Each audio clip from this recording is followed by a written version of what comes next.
et ses positions. Alexandre Morin-Villouellette. Les rencontres de l'heure. C'est des enjeux de société où est-ce que tout le monde peut en discuter. David Santarossa. C'est la bienveillance, ça peut devenir aussi de la complaisance. La rencontre, Moranville-Santarossa. Mais bon, ça semble être la réalité qui va nous frapper.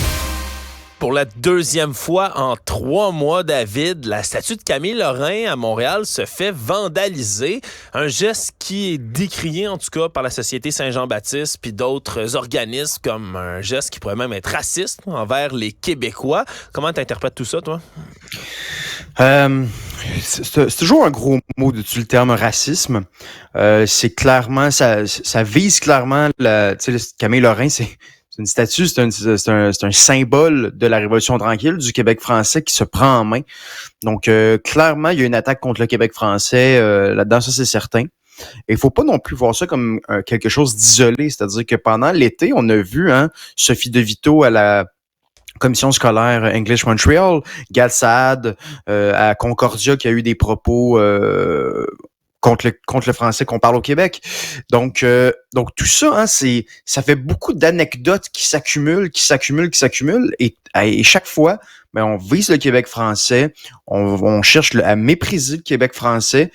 Cette fois-ci, le vandalisme qui a été fait sur la statue de Camille Lorrain, ce sont des chaînes autour du cou, comme si Camille Lorrain nous avait enchaînés ou avait peut-être enchaîné les anglophones, que sais-je. Eh bien, au contraire, je pense que Camille Lorrain a libéré les Québécois francophones d'un espèce de sentiment d'infériorité, là. Oui, absolument. Puis c'est quand même là celui qui est à l'origine presque là, de la loi 101, qui a travaillé avec le gouvernement de René Lévesque. C'est un héritage qui est incroyable autour de cet homme-là. Puis tu fais bien de le dire puis de rappeler dans les plans, c'est seulement les derniers cas de francophobie, je vais le dire comme ça, dans les derniers mois, parce qu'il y en a plus encore. Et ce que je relève, moi, toujours, là, le M. Saad qui a des propos en disant que c'est un affront à l'humanité, l'accent québécois. De dire ça, en plus, lui, il en a parlé sur le podcast de Joe Rogan, une des plateformes les plus écoutées sur la planète au complet. Puis Sophie DeVito, qui est une élue, elle prend ses réseaux sociaux à elle, personnels, puis elle publie là, pour dire « Ah, ben le REM, ça paraît que c'est des francophones qui l'ont construit, puis c'est pour ça que c'est tout croche. » C'est sincèrement, moi, ce qui me frappe dans ces deux cas-là, c'est à quel point on se garde pas de gêne. À quel point on fait cette haine, on propage cette haine-là, moi je considère que c'est de la haine, mais complètement ouvertement, là, sur des plateformes de grand visionnement, de grande écoute, puis qu'on se dit je n'aurai pas de répercussions pour tout ça. Au pire, les Québécois vont se fâcher, puis ça sera ça. Puis qu'est-ce qui est arrivé dans le cas? Ben, les Québécois se sont fâchés, puis c'est ça.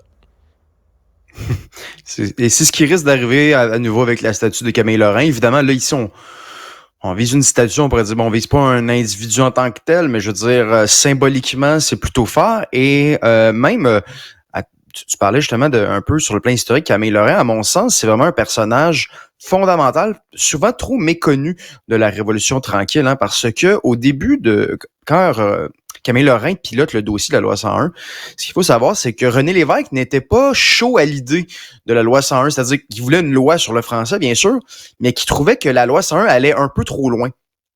Et Camille Lorrain a vraiment dit, moi, je vais convaincre René Lévesque, je vais convaincre le Conseil des ministres de dire non, c'est ça que ça prend pour assurer la pérennité du français, pour que le français devienne la langue officielle. Et puis finalement, il a gagné son pari. Et aujourd'hui, la loi 101, c'est un des meubles de la politique en quelque sorte. C'est-à-dire qu'on bouge pas ça. Si un parti politique arrivait sur la scène politique et disait non, moi je veux défaire la loi 101, disons qu'il payerait cher le coût de cette prise de position, là.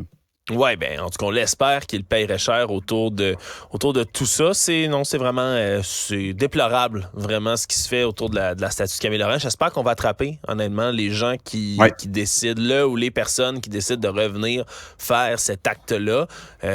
Franchement, là, puis surtout, vous faites du vandalisme comme ça, il y a du monde qui ont déjà vandalisé des statues puis qui au moins avaient le culot de revendiquer leurs actions puis de les expliquer. Là, il n'y a même pas d'explication qui viennent derrière. Hey, si vous avez le goût de vandaliser une statue de quelqu'un qui a été important pour le Québec, dites donc pourquoi. Soyez pas des lâches, s'il vous plaît. Après ça, on vous jugera selon vos propos. Mais pour l'instant, je trouve ça franchement déplorable. Autre chose que je trouve déplorable, David, c'est cet agenda au Cégep du Vieux-Montréal qui a été créé, bien évidemment, par l'Asso étudiante, là, l'âge CVM au Cégep du Vieux-Montréal, qui a un dessin qui est assez controversé. Je pense que je vais te laisser l'expliquer, David. En effet, donc il y a un véhicule de police du SPVM qui est littéralement en feu, hein, avec les initiales ACAB, ACAB, donc c'est All Cops Are Bastards, hein, donc c'est un slogan qu'on entend souvent, qu'on lit souvent, donc qui se veut anti-police. On dit que c'est anti-brutalité policière, bien honnêtement, c'est anti-police, là, rendu là. Bien sûr, le Cégep s'est dissocié de tout ça, et d'ailleurs, cet agenda a fait donc le Journal de Montréal en a parlé, mais ça le fait, on en a même parlé aux États-Unis. Donc j'ai vu des comptes sur Twitter en parler aux États-Unis comme quoi justement l'association étudiante dans un cégep, dans une école au Québec présentait ça. Et moi ce qui m'attire, ce qui attire tout le temps mon attention dans ces choses-là, c'est que l'association étudiante qui fait ça, est-ce qu'elle représente véritablement le corps étudiant, hein, d'avoir des propos anti-police comme ça, des symboles anti-police? Évidemment qu'ils ne le représentent pas. C'est pas la majorité des étudiants au Cégep du Vieux qui vont avoir de telles idées par rapport à la police, là. Ouais, puis après ça, moi, je veux toujours mettre un bémol, là, parce que pour moi, honnêtement, même si je partage pas des convictions comme celle-là, moi, j'ai pas de problème à voir au cégep des jeunes puis des assos étudiantes se positionner contre le capitalisme, tu sais, puis même faire une page, là, ils ont mis un texte contre la brutalité policière à la page 63, une espèce de manifeste. Sais-tu quoi?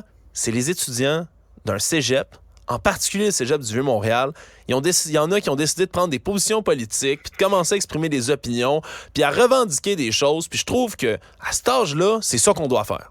Moi, j'ai pas de problème avec ça, qu'il y en ait qui soient... Peu importe que la position me rejoigne ou pas, je trouve ça bien qu'il y ait de la revendication. Puis sais-tu quoi? Ils ont même le droit dans l'agenda de faire un dessin pour dénoncer la brutalité policière ou rappeler, parce que le thème de l'agenda, c'est histoire et continuité du militantisme étudiant. Pourquoi ne pas mettre, par exemple, un beau dessin, tu sais, d'un gars ou d'une fille avec un carré rouge, tu sais, quelqu'un qui rappelle, par exemple, tout ce qui s'est passé pendant le printemps érable. Ça, je n'aurais pas de problème avec ça. Mais après ça, c'est de mettre ACAB, puis David, je vais le dire tout cru, là, des gens comme ça, règle générale, des militants du cégep, là, très à gauche, très clairement avec leur position, sont les premiers à dire, faut pas qu'on fasse de généralisation abusive, tu sais. De dire que tous les musulmans, c'est des extrémistes, c'est faux. Ça, c'est une généralisation abusive. De dire que ce sont, toutes les généralisations comme ça, on les dénonce à grands cris. Mais de dire que 100% des policiers sont des enfoirés, parce que c'est ça que ça veut dire, ACAB, ça, il n'y a pas de problème. Ça, c'est une bonne généralisation. Ça, c'est correct. Ça, on va mettre tous les policiers dans le même panier. C'est tous des trous de cul, c'est tous des salauds, puis qu'ils aillent tous en enfer. Moi, je vois une incohérence crasse, là, puis ça, je trouve ça triste, puis ça discrédite le mouvement au grand complet, à mon avis. Oui, t'as entièrement raison, et puis même, je vais peut-être aller un peu plus loin, c'est-à-dire que la police mérite de se faire critiquer à l'occasion. Je ne fais pas partie du mouvement Defund the Police, loin de là, mais on peut quand même se questionner sur tout l'argent qui est versé au corps policier, hein. Et puis là, c'est comme si toute critique finalement qu'on pourrait faire à l'égard de la police, à l'égard du système judiciaire, finalement c'est la véritable critique, ce serait ACAB, finalement. Il n'y aurait pas d'autres critiques. Donc, finalement, tout ça est aspiré par ACAB, par une position, finalement, caricaturale. Le vrai monde, là, ils se disent pas la police, je vous emmerde, vous allez moins que rien. Non. La majorité des gens disent la police, elle a un travail à faire, elle a un travail important à faire. Ça veut pas dire qu'elle est parfaite pour autant. Il faut en discuter de manière un peu posée, mais c'est pas comme ça que l'asso étudiante du Cégep du Vieux-Montréal semble le penser et le présenter, là. Ouais, puis surtout qu'il y en a une imputabilité policière qui est beaucoup plus grande maintenant qu'avant aussi, là. On a, grâce aux réseaux sociaux, des gens qui filment des interventions policières. Les dernières années, on en a eu, là, des policiers, là, une vidéo d'un homme qui est comme en état d'ébriété puis qui se fait lancer dans un mur par un policier, je pense que c'est à Québec. Ça a été filmé sur des caméras, puis le policier, on enquête sur lui, là. Puis c'est vrai qu'il y a eu des débordements policiers, puis c'est vrai qu'il y en a encore, puis c'est vrai qu'il y a du profilage racial, puis c'est vrai, puis c'est vrai, puis c'est vrai. Après ça, on peut les critiquer, mais critiquons-les de manière constructive. T'sais, tous les extrêmes finissent par être mauvais. De juste crier « Ah, tous les policiers, c'est des salauds! » Ben, ça c'est pas une critique constructive. Ça ne va pas dans le bon sens. Tu ne vas pas réformer la police en les envoyant tous chier. Non, tu vas réclamer de l'imputabilité, puis c'est ce qu'on est en train de faire dans notre société. Participer au changement. Faites juste pas crier une généralisation abusive. Ça, c'est la marque de ceux qui veulent pas voir les enjeux complexes dans un problème. Puis c'est la même chose, on cherche une solution facile. C'est de même de tous les côtés extrêmes du spectre. Quand un enjeu est trop complexe, on cherche la solution la plus facile. Hey, c'est vrai que c'est dur de commencer à réformer la police à partir de l'école de police, à partir de l'académie, de dénoncer, d'attendre des décisions politiques, d'attendre des projets de loi. C'est vrai que c'est long, que c'est plate, mais c'est comme ça que ça fonctionne, la démocratie. C'est pas juste en criant à ciseaux ou à cab que tu vas changer la police, malheureusement. Je trouve que ça discrédite tous ceux qui ont des critiques valides, constructives, puis surtout qui valent la peine, honnêtement. Oui, t'as entièrement raison, c'est ça, c'est-à-dire que faut pas s'imaginer que ceux qui font améliorer les choses, c'est ceux qui crient à câble. C'est-à-dire ceux qui vont améliorer les choses, c'est ceux qui vont se mettre le nez véritablement dedans, qui vont chercher des solutions concrètes. Mais c'est, comme tu dis, ça prend du temps et même, j'ai envie de dire, est-ce que ça prend tant de temps que ça? C'est-à-dire que je pense qu'on réalise pas à quel point les choses changent quand même vite sur une échelle. Tu sais, sur l'année historique, en l'espace de 10 ans, les choses ont énormément changé. Justement, les policiers sont plus surveillés, ce qui apporte du bien. Après ça aussi, il peut y avoir si tu te fais arrêter par la police et tout de suite tu sors ton téléphone, ça peut peut-être pas nécessairement ouvrir l'intervention de la bonne manière, mais bref. Il y a quand même beaucoup de choses qui changent très rapidement, globalement pour le mieux par rapport à la police, je pense. Mais bon, faut faire... Donc oui, à nouveau, nuance, réflexion et loin des slogans un peu vides de sens. Nuance, nuance, nuance. David, merci beaucoup. Merci, à demain. Restez connectés.